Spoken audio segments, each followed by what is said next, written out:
Conduct is well known. For decades, they've ripped off the United States like no one has ever done before. Hundreds of billions of dollars a year were lost dealing with China, especially over the years during the prior administration.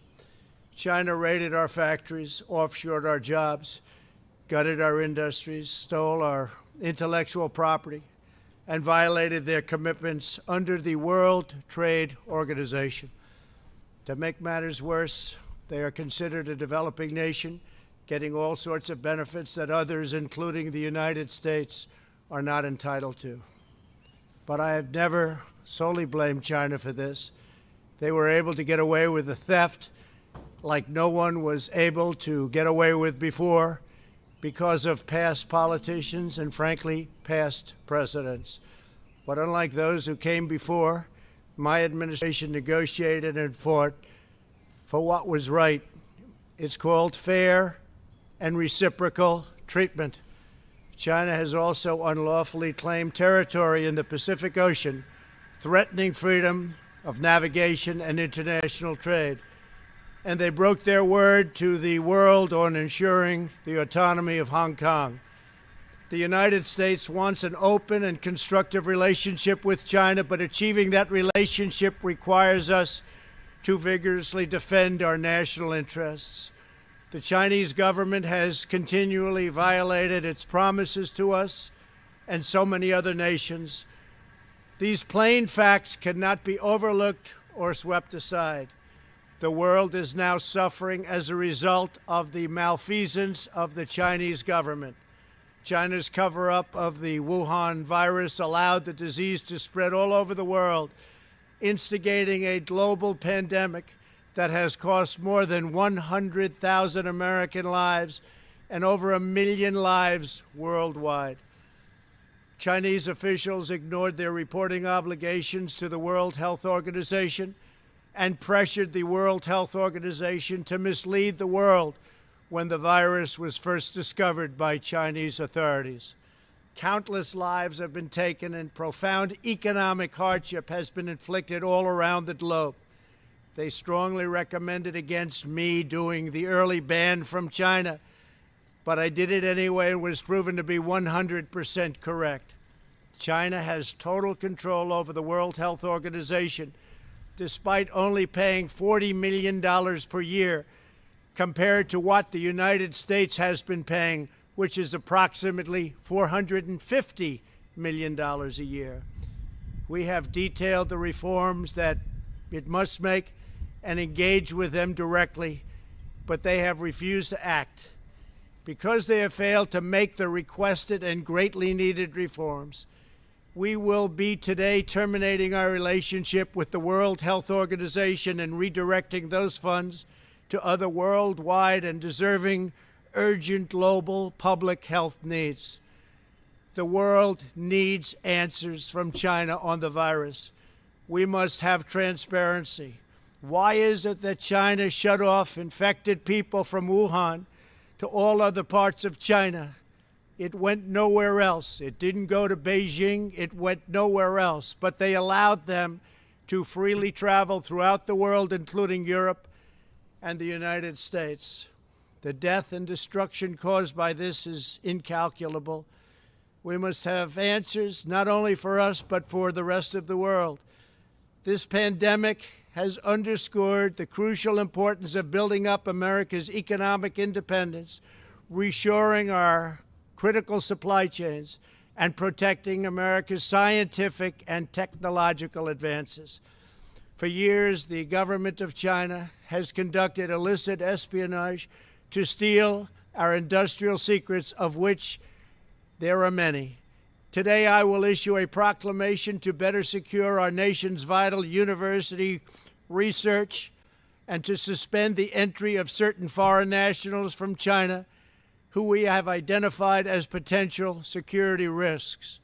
I am also taking action to protect the integrity of America's financial system, by far the best in the world.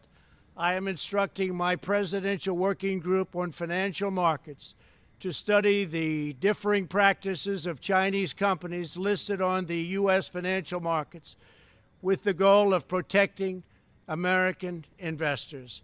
Investment firms should not be subjecting their clients to the hidden and undue risks associated with financing Chinese companies that do not play by the same rules. Americans are entitled to fairness and transparency.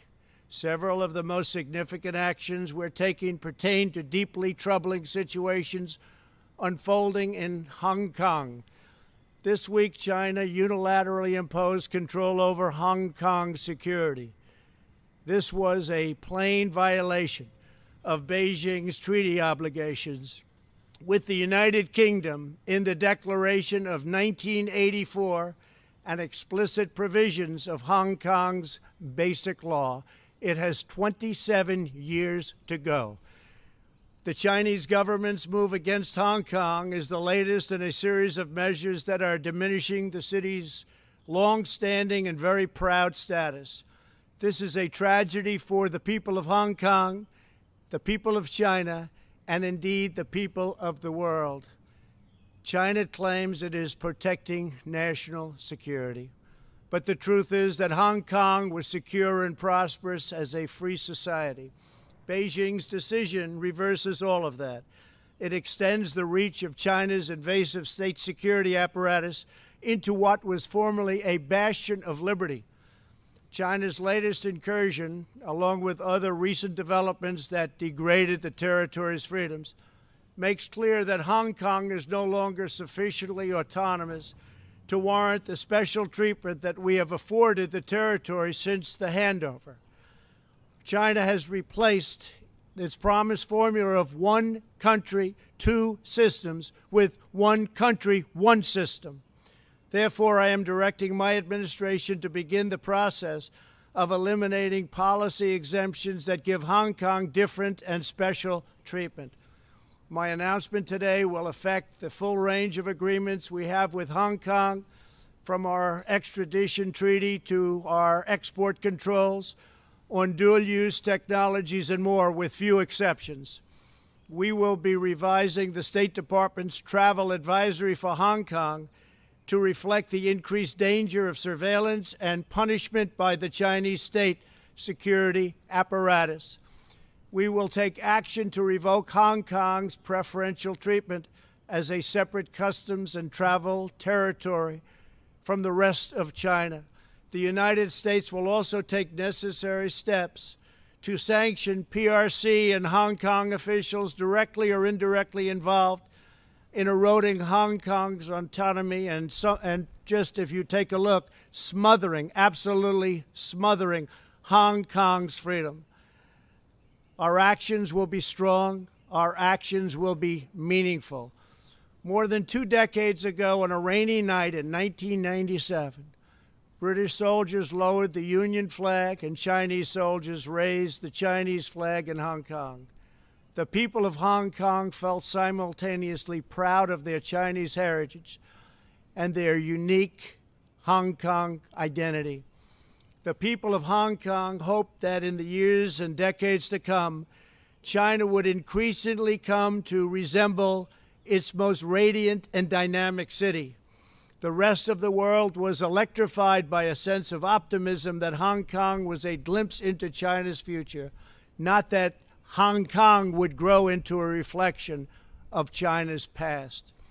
In every decision, I will continue to proudly defend and protect the workers, families, and citizens of the United States of America. Thank you very much. Thank you.